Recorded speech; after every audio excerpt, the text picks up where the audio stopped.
Welcome to Caring Community with your hosts, Jay and Diane West. In this community, creative initiatives are welcomed. A culture of transformation is normal, and miracles are expected. Welcome to Caring Community. Hello, I'm Jay West, and this is Caring Community.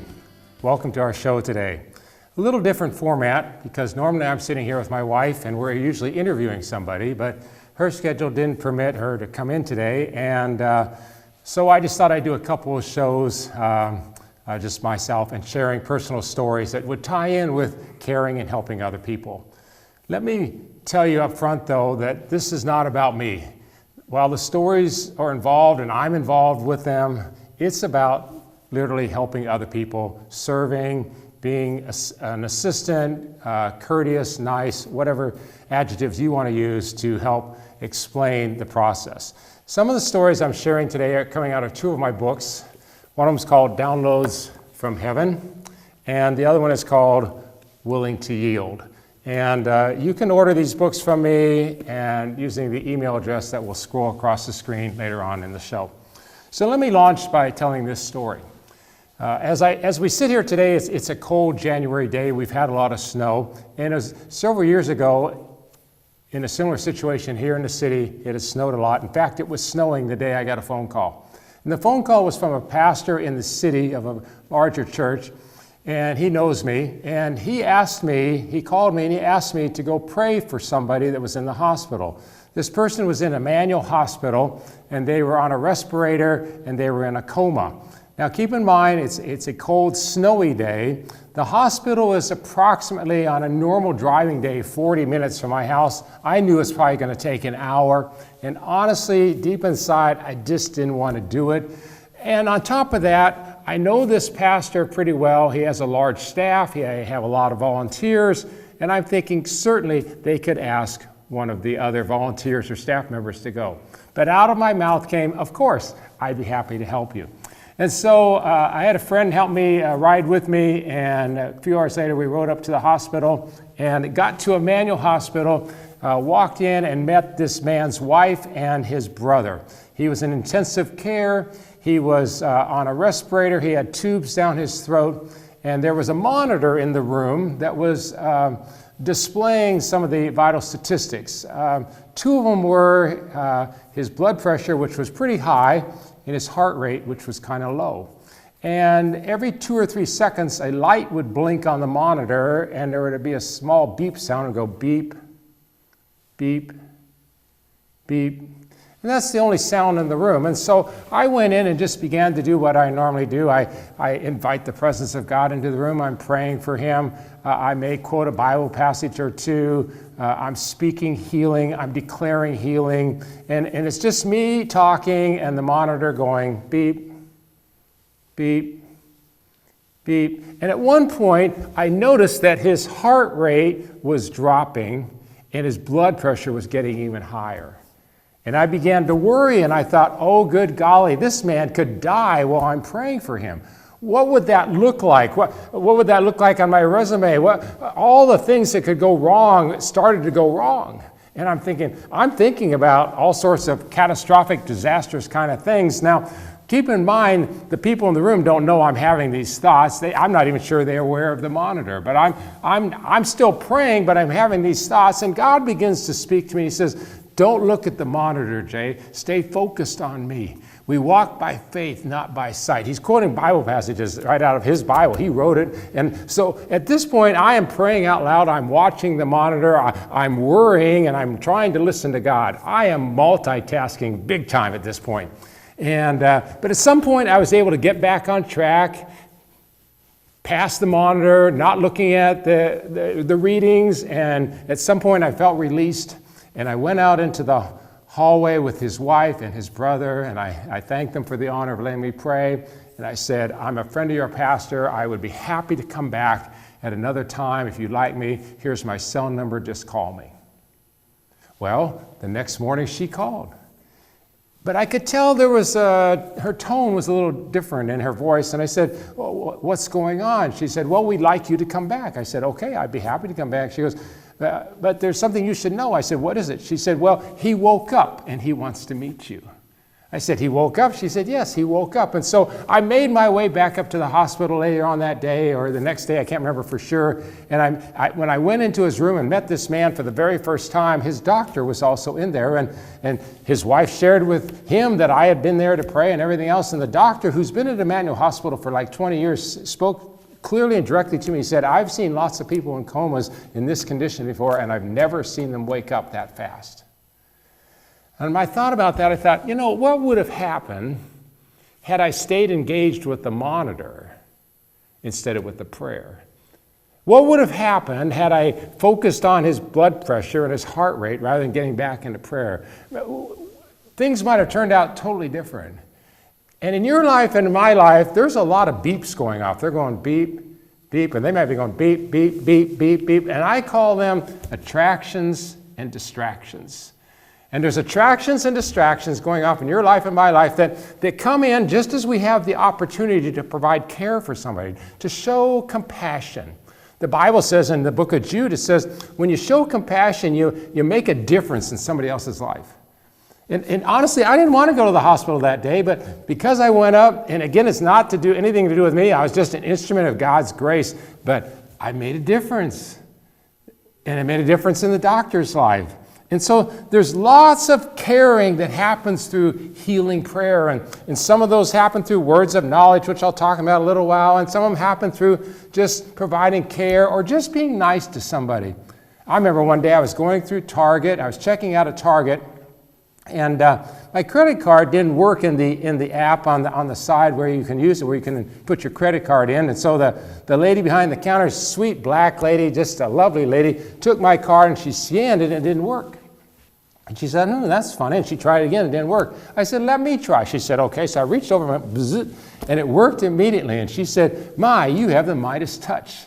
I said, yeah, maybe I do. And then I said, no, you know what? I got the Target touch. And she smiled real big, and she said, yeah, I think you do. And then boldness came in. I got courageous. I said, you know what? I think I have the God touch. She said, yes, I think you do have the God touch. And when she said that, her hand came up on her side of the aisle there, on the other side of the register, and her hand came up for a high five, and we just did a high five right there. I would illustrate, but I'm tied into a microphone, but she just spun around in the aisle on her side, and I didn't want to be outdone, so I just spun around in the aisle on my side, and it was kind of cute and comical, but everybody in our row backed out and moved away. And then we went on to have a nice conversation about God and her life and her church and my church, and we talked for maybe 10 minutes. And at the conclusion, this is what she said to me. She said, I was having a terrible, horrible, no good, very bad day.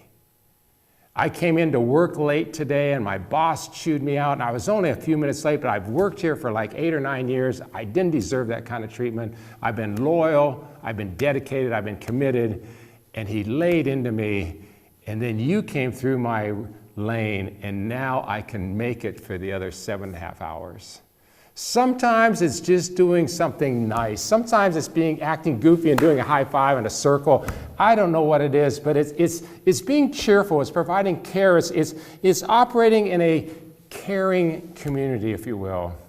Another story is I was in Chicago ministering in a Lutheran church. Everybody say, God bless the Lutherans. And I was ministering in a fairly big church of 300 or 400 people in an evening service. And I was sitting, the church was laid out in a fan-shaped way, and they didn't know I was the guest speaker. I kind of like to go incognito. And I was sitting way over on the side, and I got an impression that there's a family way over on the left side, and they had lost their job. The husband had lost his job, and money was getting tight, and I should go offer to pray for them. Like, how am I going to find them? And I felt like God said, I'll show you when you get over what they're wearing and everything. Sure enough, I got over, he pointed them out. I tapped them on the shoulder. I didn't want to introduce them. They were in the middle. I didn't want to interrupt them. They were in the middle of the worship set, but I tapped them on the shoulder. I said, hey, I'm from Omaha. I'm sitting on the other side of the room, and I got an impression that maybe you're out of work. Sure enough, he's out of work, and things were getting tight financially, and they had a couple of little kids, and I prayed with them, and God said, bless them financially. Give them something financially to help them. And in those days, whenever I traveled, I took a blank check with me in my wallet. Every single trip I went on, I took a blank check, and I'm thinking, okay, God, how much do you want me to give him? You just tell me the amount and I'll write the check. And he said, you decide. And I'm like, me? I got to decide? I don't know their needs. I don't know their situation. I don't know what's going on in their life.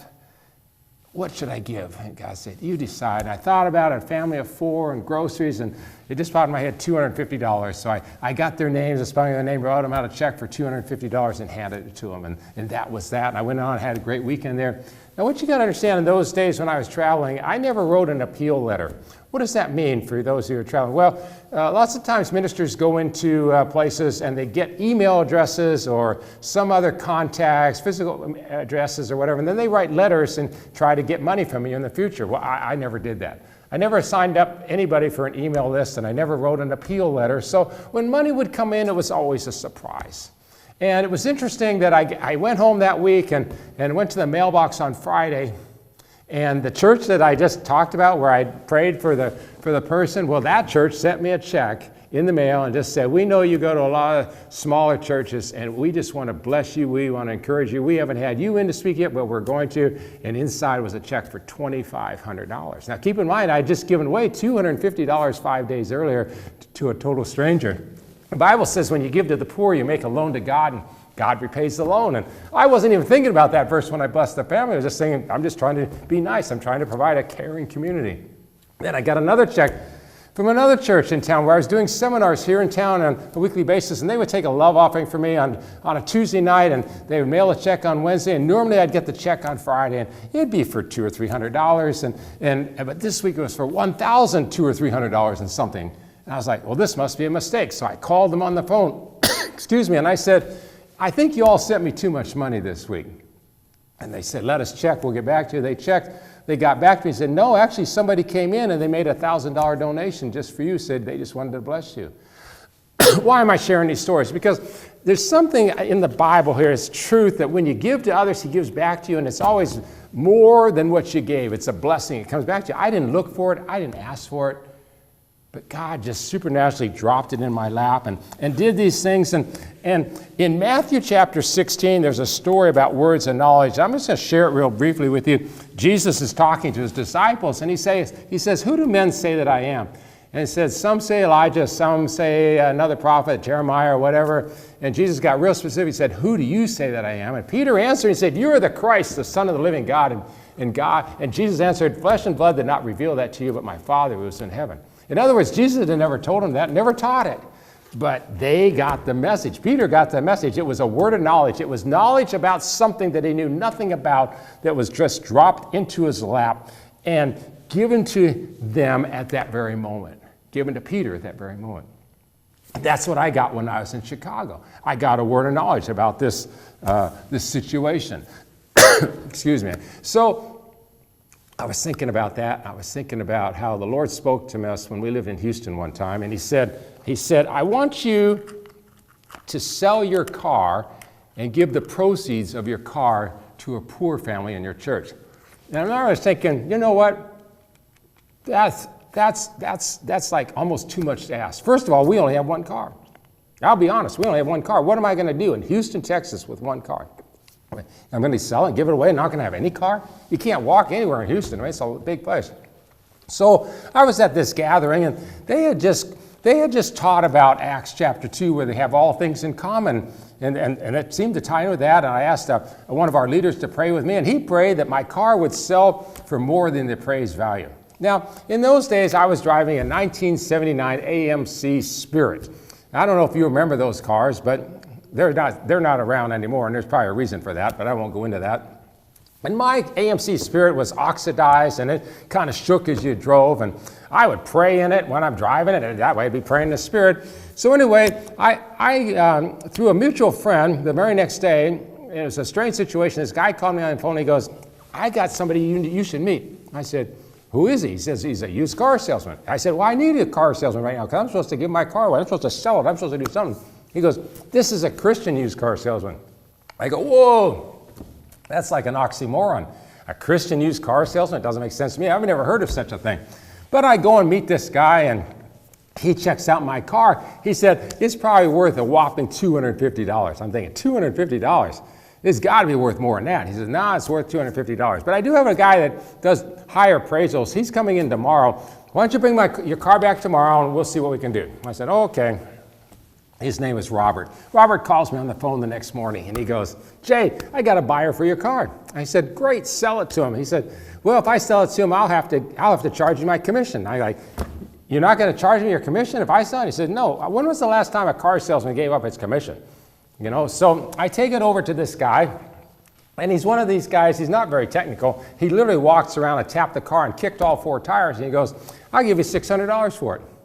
$600, this is amazing. Now you got to keep in mind, this car has now sold in less than 24 hours with no marketing, no for sale sign, no advertising, nothing, and it's sold, the prayer was it would sell for more than appraised value. So, okay, I take it to Robert, and Robert does the paperwork for free. And he looks at me and says, what are you going to drive? I said, I don't know. We're doing what God said to do. We sold the car. I got $600. We're going to give it to somebody in our church that's struggling, but we don't have a car. And Robert says, well, I got this car over here. I give to missionaries, and I give to employees, and I give to whatever. Anybody needs a car. You can drive it for as long as you need it. I can drive it for as long as I need it? Yeah, you can have it for free. Just put gas in it. You're just giving it to me? He says, yep, just giving it to you for as long as you need it. And it was a Buick Regal Landau, something or other, power windows and locks and cruise control and a nice radio and a cassette. And, you know, we didn't have CDs yet, okay? And it was a beautiful car. Well, my wife and I went out for dinner that night in Houston. We went to a restaurant called the Black Eyed Pea. And at that restaurant, you know, we're still really wrestling. God, even though you've done all this, and even though you provide a car, are we really supposed to give this $600 away? Because that's a lot of money for us. And it's like, okay, so as we prayed over our meal, we said, Lord, if we're supposed to give this $600 away, confirm it. So we have our meal. At the end of the restaurant, we asked for the check, and the waitress says there's no check. We said, what do you mean there's no check? There's got to be a check. She says, no, there's no check. I said, no, there's some mistake here. There's a check. She said, well, honestly, somebody else in the restaurant has paid for your meal. Really? So we're looking around. This place is really crowded. And so we just see going out the door a guy that kind of looks like my wife's orthodontist. She had braces before we got married. She took them off when we got married, and she put them back on. And I like, is that him? So we're not sure. So I call him up the next day. I said, I have a couple strange questions. Were you at the Black Eyed Pea restaurant last night? He said, yes, I was. I said, did you happen to see us? He said, yes. I said, now the strange question is, did you pay for our meal? And he answered, he said, yes, we did. I said, why did you pay for our meal? He said, we saw you pray, and we're believers, and when you prayed, God prompted us to buy your meal. Now keep in mind, the prayer was, God, if you still want us to give this $600 away, confirm it. That was our confirmation. So we immediately took the money over to the people in our church that we felt instructed to give the $600 to, and Robert helped me with future cars, and we've been blessed with cars multiple times since that time. What is the story about?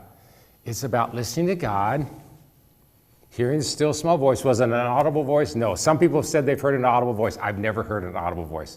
If he wants to speak to me audibly, that's fine, but I've never heard one. It's just kind of the inside in my heart kind of voice, the impression that you get. And so I respond to that voice, and it's quite a story. And people got their money, and we got the car, and it was a blessing. I'm going to share another one with you as time permits. Same scenario in Houston, Texas. My wife and I are driving to work one day, and we're listening to the radio, and a church has burned down on the other side of Houston, and they've lost everything. And they're going to be moving into another warehouse type facility or something. They need a number of things, and they're listing the things on the radio station that they could use. And one of them was a refrigerator. And I turned to my wife as we were driving, I can still remember, and I said, we have a refrigerator. There's one in our kitchen. Now keep in mind, it's full of food, and it's in our kitchen, and we don't have a backup, but we have one. And we just agreed right there, we should offer our refrigerator. Now, this is a bold move. Okay, this is a bold move because we don't have another refrigerator, and we don't have a plan B. We don't know what we're going to do, but God knows. And so we just began praying. That was Monday, Tuesday, Wednesday, Thursday. We're praying, saying, okay, God. And I called the pastor on the phone. I said, we have a refrigerator for you. And he said, well, I can come get it, but I can't come till Saturday. I said, that's great because I don't have another refrigerator. I got to figure out what to do. He said, okay, I'll come on Saturday. So Thursday comes, and we get a phone call from a member of our church. Now, keep in mind, we have told nobody.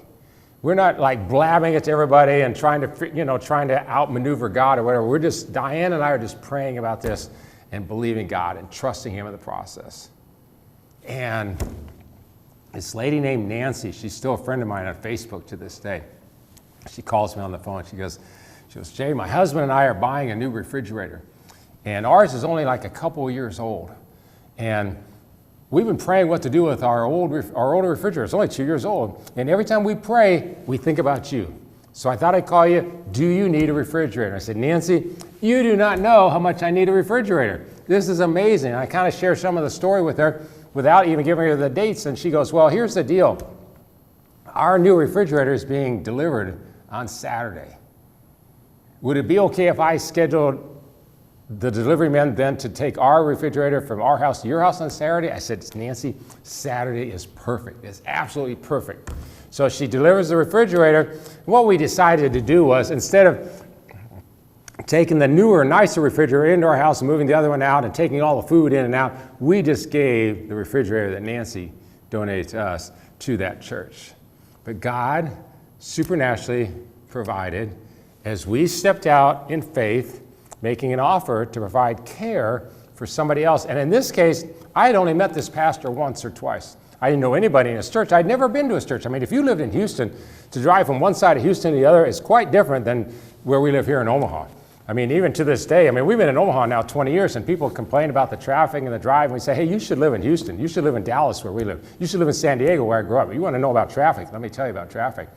And it's a long ways. You can drive for an hour and a half, 2 hours, and still be in Houston. I mean, it's just really spread out. It's the fourth largest city in the United States. My point is, God provided. He did something supernatural. He did something amazing simply because we were willing to care. Again, it's not about us. It's not about Jay and Diane. These stories are in my books. I'm going to reference again. Downloads from Heaven. That's about hearing God's voice for today. And my great producer, who's filming this right now, Mike Wallace, boy, I just love him. He's a great guy here at KPAO, great station. He'll put my email address on the bottom at some point, and you can email if you're interested in these books. Willing to Yield is also here. And normally, you know what? I can't say anything. Just email me. I'm not going to tell you the price or anything. I can't tell you the price. But what I want to do is give them away. But anyway, just email me, and we'll talk about that then. And you can be edified and encouraged through the books. I just want to bless you and encourage you. So here's how I want to conclude.